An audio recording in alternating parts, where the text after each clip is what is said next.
Adaptabilité. Encore plus que d'habitude, telle est la qualité dont doivent faire preuve les équipes des hôpitaux de Sarreguemines. En effet, depuis lundi, les agents doivent contrôler le pass sanitaire des personnes qui rentrent dans les différents établissements, comme la loi leur demande de le faire. Une nouvelle démarche, ou contrainte, qui n'a pas engendré de problème, et d'ailleurs, des agents de sécurité sont là pour veiller à ce que le contrôle du pass n'engendre aucun débordement. Différentes solutions permettent d'avoir son pass sanitaire valide. Sur la première journée, on pourrait dire comme ça, grosso modo, que 80% des personnes se sont présentées avec un QR code. 5% des personnes sont venues avec un test PCR de moins de 48 heures et 15 autres % des personnes ont été orientées vers la salle où on pratique les tests PCR.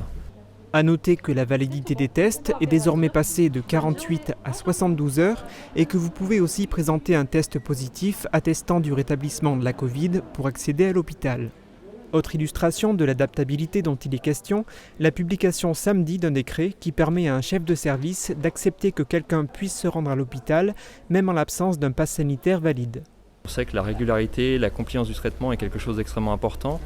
Donc il y a finalement, pour le dire simplement, toute une analyse bénéfice-risque pour le patient, entre à la fois vérifier le pass sanitaire, mais aussi suivre le traitement et accéder à l'hôpital. Et on rappelle que le but de l'hôpital, c'est bien de soigner, c'est bien notre mission première. Cela s'applique notamment en psychiatrie, où la régularité dans l'observance du traitement des soins est extrêmement importante. Le CHS, justement, parlons-en. Contrairement à l'hôpital Robert Pax ou à l'hôpital Saint-Joseph à Bitche, où il est relativement facile de procéder au contrôle du pass sanitaire, cette vérification est beaucoup plus compliquée au CHS, compte tenu du fait qu'il s'agit d'un hôpital pavillonnaire et extra-hospitalier de surcroît, avec une quinzaine de structures disséminées de Frémin-Merlebach à Bitche. Cela représente un nombre très important d'entrées où il faut vérifier la validité du pass sanitaire. Au total, les hôpitaux de Sarreguemines ont recruté 8 personnes pour assurer le contrôle du pass sanitaire et acheté 47 téléphones dans le but de vérifier les QR codes. Malheureusement, les outils qu'ils ont reçus n'étaient pas opérationnels. Le contrôle du pass sanitaire repose sur le flash du QR code.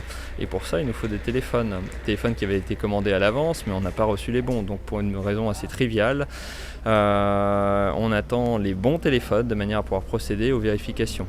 De nouveaux téléphones viennent d'être réceptionnés. Ils devraient pouvoir rendre le contrôle du pass sanitaire possible au CHS dans le courant de la semaine. A noter qu'il n'est pas nécessaire d'avoir un pass sanitaire valide pour accéder aux urgences de l'hôpital Robert Pax ou à celles de l'hôpital Saint-Joseph.